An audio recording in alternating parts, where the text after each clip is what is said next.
সেই সময়কার ওই ক্যাঙ্গারো কোর্টের আমি একজন লয়ার ছিলাম এই আসামি পক্ষে।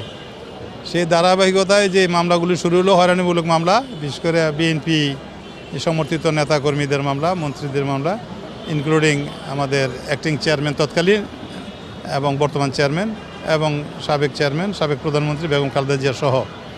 তো ওনার বিরুদ্ধে আজকে যে মামলার রায় হলো, এই একই বিষয়ে, ওনার সম্পদের বিষয়ে আপনার উনি এবং ওনার ওয়াইফ, ওনাদের সম্পদের বিষয়ে দুদকের নোটিশ দেওয়া হয়েছে, সম্পদ বিবরণী দাখিল করা হয়েছে।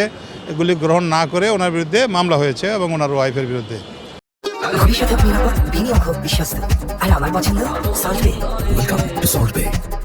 সেই মামলায় আজকের যে সম্পত্তির বিষয়ে মামলাটা করা হয়েছে, একই সম্পত্তির পুনর্বহু করা হয়েছে। যেই মামলাটা খুব কন্টেস্টিং মামলা, ওনার বিরুদ্ধে প্রায় 40 জন সাক্ষী জবানবন্দি দিয়েছে বিশেষ আদালত 1। সেই আদালতে ইট ওয়াজ ভেরি কন্টেস্টিং কেস। সেই মামলাটা নিষ্ফল প্রমাণিত হয়েছে। ওনার এবং ওনার ওয়াইফের বিরুদ্ধে ওই মামলাটা ডিসপ্রুভ হয়েছে। এবং তারপরেও দেখেন, আজকের এই মামলাটা 18 বছর আগে একটা নালিশি মামলা হিসাবে দায়ের করা হয়েছে, পিটিশন কেস। এখানে অন্য কোনো সাক্ষী আসার দরকার নেই। এনবিআরের অফিসাররা এই মামলাটা করেছেন 18 বছর পরে। আরেকবার বলছি, দীর্ঘ 18 বছর পরে ওই পিটিশনার এই 1 মাস আগে বোধহয় প্রথমবারের মতো সাক্ষী দিতে আসলেন।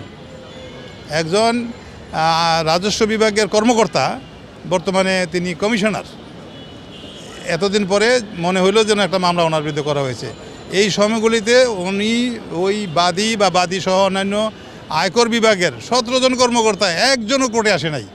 যেই কথাটা তিনি বললেন যে এই যে জাস্টিস এবং আনজাস্টিস, 18 বছর যারা মামলা করলেন তার আগে থেকে শুরু করে দীর্ঘদিনও আসেন নাই। মানে কি, ওনারা জানতেন মামলাটা হয়রানিমূলক, অসত্য ভিত্তির মামলা দায়ের করা হয়েছে। এবং একই বিষয়ে 2টা মামলা হয় না। আইনের রেস্ট্রিকশন আছে, সংবিধানের রেস্ট্রিকশন আছে। ডবল জিওপ্রেডেসি হবে না।